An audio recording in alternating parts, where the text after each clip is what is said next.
What's up, people? I'm Shaggy the Opinionated Hippie, continuing my deep dive into finding the greatest covers album of all time, an album of an artist doing a covers or a bunch of artists covering one artist, blah. You know what covers are.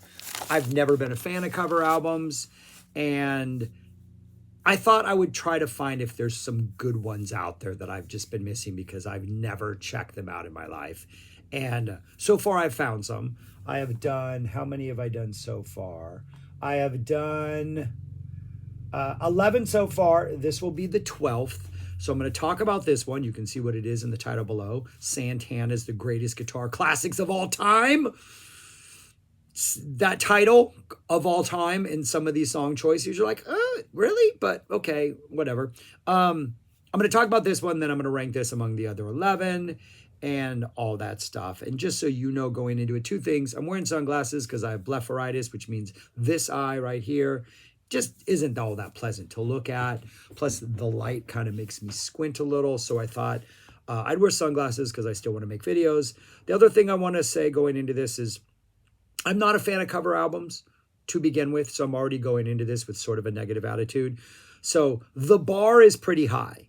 And as you will see at the end of this list, some albums have gotten over that bar and I think are actually really good covers albums. This is not one of those. This is this is Carlos Santana, one, doing the thing he was doing a lot in starting in the 90s, was having a lot of guest artists on his albums. A lot.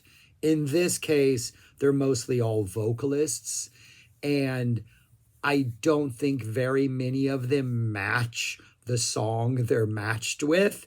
A couple of them are not bad, and I'm just like, oh, that kind of sounds like the original singer. But then I'm like, that's why I don't like covers albums, because I would now just want to listen to the original singer.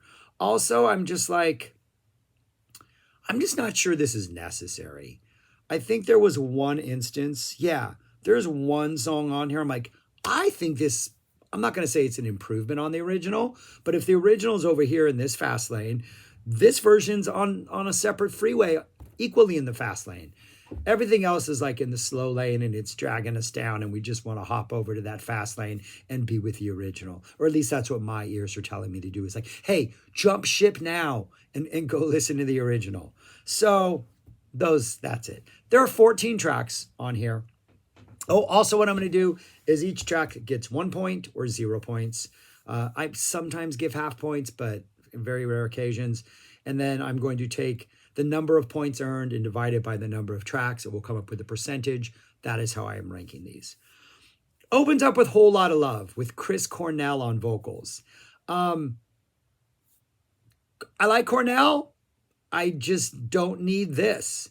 The breakdown is kind of cool and spacey when they go into the big O section, but it's not long enough. It just, I think if the big O section in the middle, when they break it down, was longer and Carlos was like, this is where I'm going to make my mark on this song, is I'm really going to like do something unique and different in the big O section before we drop into the latter half of the song or the latter third of the song. I think that could have maybe saved the song, but as it is, I'm just like, nah, it just sounds like a bad cover version of Whole Lotta Love, though Cornell's doing his best Cornell, but still, rest in peace, sir. Can't You Hear Me Knockin' is next with Scott Weiland on vocals. You get a good sense with the first two, Cornell and Weiland, what kind of guest vocalist we're going to get. Can't You Hear Me Knockin' is such a classic, perfect song. And the jam at the end is such a classic, perfect jam, almost like a Carlos Santana jam in a weird sense, with like the hand percussion and stuff like that. But this is a shorter version, and I just don't think I just don't think it's as tight. I just don't think it's as like, it's just as effective as that original version. I mean, the title of the album, The Greatest Guitar Classics of All Time, you're diving in the deep end, dude. And I know you can swim, but I don't know. It's like that movie. No, I'm not going to give it away because it's a spoiler alert. So anyways, but it's like that one movie when they have to get off the beach and they have to hold their breath for a really long time in order to escape. That's what Carlos seems to have to do. You got to hold your breath for a really long time because you're in the deep end, dude. And very seldom, I think, is he pulling it off. Next is Sunshine of Your Love. Rob Thomas is singing this. Lots of percussion, some decent guitar in this one, but still, I just, it's not going any place where I'm like, this one I need to revisit. And I'm going to say this again before we get deeper. I've said this on a number of these. In the internet age, in the streaming age, in the YouTube age, I can put a playlist with the original versions of these songs in together in like less than 5 minutes. I think this is a valuable thing in the 70s or 80s when maybe you cannot afford to buy these albums, but man, you have them on here. And yes, Carlos can play the guitar. That's not the problem. It's just, is it necessary? And I don't think it is. And this is a frustrating listen because this came out in 2010. And starting in 2010, I think Carlos sort of reclaimed some of the inspiration he had lost in the 80s and 90s and early 2000s, and the 4 albums that he did in the 2000s, in the 2010 era, are pretty good albums. In fact, two of them made my top 10. So this is kind of a disappointing start to that era, though maybe there was some cathartic thing that came out, like he was able to exercise some demons of some sort, which is why, or maybe he was able to find inspiration, which is why the following 4 albums tend to be better than the 2000s and the 90s and the 80s. Maybe that's it. Maybe I should thank this album for being responsible for what follows. But I don't think I'll ever listen to it again. But let's continue on. While My Guitar Gently Weeps, it was going for a different vibe. There's some violin on here. I think it's Yo-Yo Ma that's on here, right? Yeah, Yo-Yo Ma's on here. India Ari's on here. So it's going for a different vibe. Some acoustic guitar. Feel like there's a little taste of reggae in there, which to me, that's always risky. It's like using really strong spices in food. You got to be super, super careful because if you put too much, you just ruin the rest of the flavors. If you don't use enough, you're like, why? This seems almost like a why that touch, or maybe I'm just imagining it. Yeah, I don't know. Photograph is next. Props. I'm rewarding points at the end for the choice of Photograph as one of the greatest guitar classics of all time. And I will say this.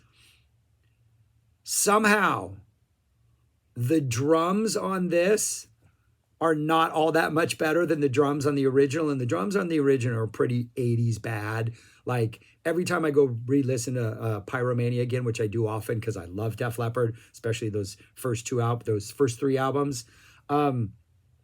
I always have to remind myself, oh yeah, the drums on Pyromania are pretty bad. But somehow they don't really sound much better here. They're not that horrible gated thing. Chris Daltrey's on vocals, no. But props for the choice. Next we get Back in Black. Nas is on here. And it's got a rapping vibe.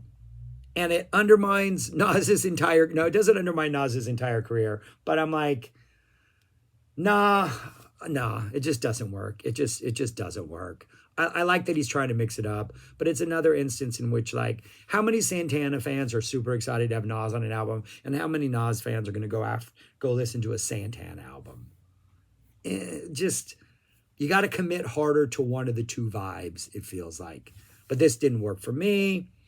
Then the one track that works, the one track that I actually enjoyed, I got stars next to it on my notes. Riders on the Storm, the Doors track. It just kind of works. It's just got a really, really, really cool vibe. Chester Bennington is singing the vocals, and it works with Bennington. And I think it works because he sounds nothing like Jim Morrison. And I like his voice. It works well. Kind of gets wild and cool with the drums at the end, and Carlos starts shredding a little bit. Yeah, Riders on the Storm. And I think Manzarek is on this, right? Yeah, Manzarek is also on this. So maybe that's why it's working a little better. But this is the one thing on here I'm like, all right, I can dig this little Riders on the Storm action. Smoke on the Water. They take the main riff and they add this little secondary riff with like a quarter guitar that completely undercuts the power of the opening riff. I would argue. I don't like it. The drums almost seem plodding in a way that Ian Pace would have fired himself had he turned in a drum performance like this. And at the end, who is singing this? Jacoby Shaddix, he keeps yelling. There's this thing at the end where they're going, smoke, smoke, smoke on the water or something like that, where they just keep yelling smoke. Don't really like it. Dance the Night Away. More points for choosing Dance the Night Away.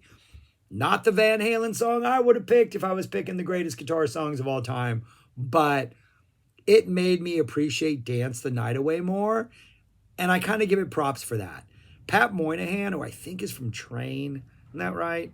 No on the vocals. He just doesn't do it for me, but I did appreciate Dance the Night Away a little better, and I do give mad props for the choice of the song.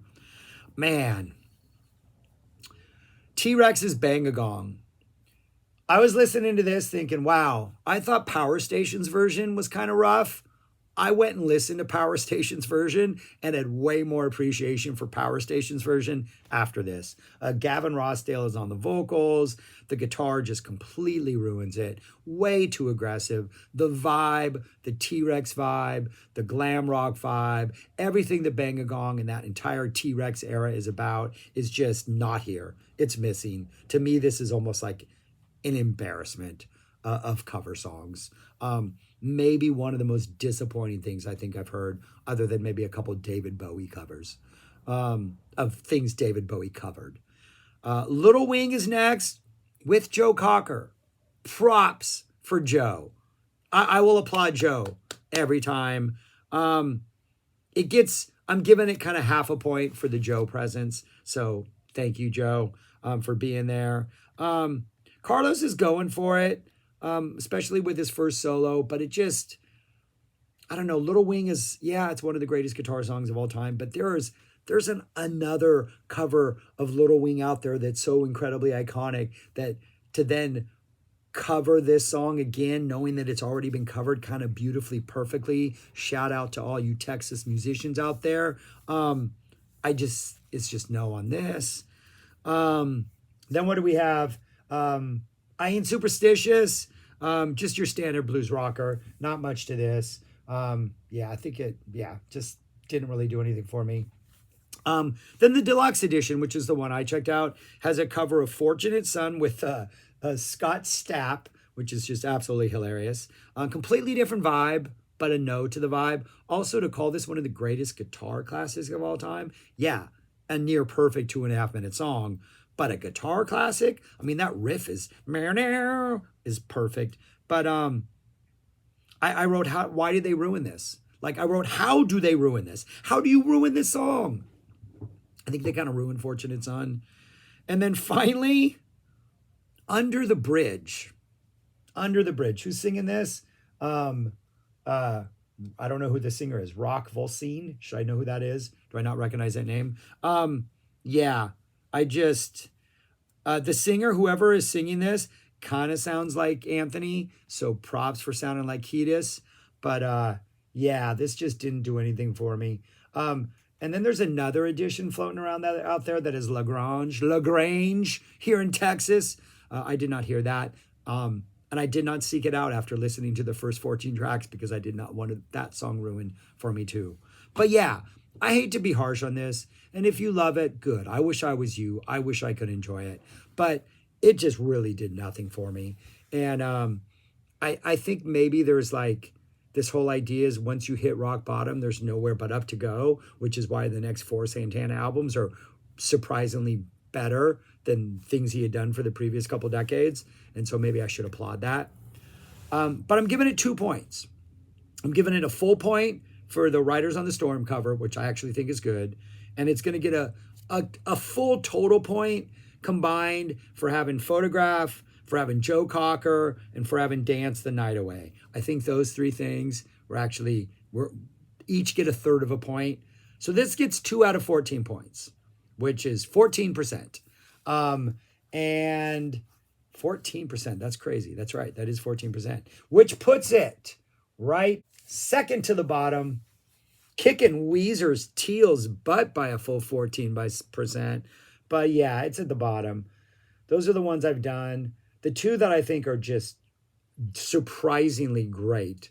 The Bridge by Neil Young, which wasn't surprisingly great. That's been out for a while. I've known that. That's a good listen. But Ann Wilson's Hope and Glory. That's that was a surprisingly great listen. And it really didn't get points. It only got 72% because I think some of the song choices were maybe just, again, you just picked the wrong songs you just shouldn't cover, or maybe we're just a little too, like, too ambitious because you're picking a song that's so iconic no one can do it. But yeah, that's what the list looks like. Um, yeah, like I said, I'm not a fan of cover albums, and those are my rankings so far. But the two I now have on playlists that I now return to and have revisited. I like that Ann Wilson, and the Neil Young's The Bridge is fantastic, of course. So, anyways, that's all I got. Thanks for watching. I rambled on for a while on an album I don't enjoy, but yeah, this is a fun journey. I'm going to continue on with more cover albums soon. Subscribe, like, share, comment. Give me your thoughts on this. Sorry if you like this. I wish I was you. I want to like this album. I really, really do. But it didn't hit my buttons the way I wanted my buttons to be hit or pushed or gently massaged. All right, I'm rambling. Peace. Talk to you later.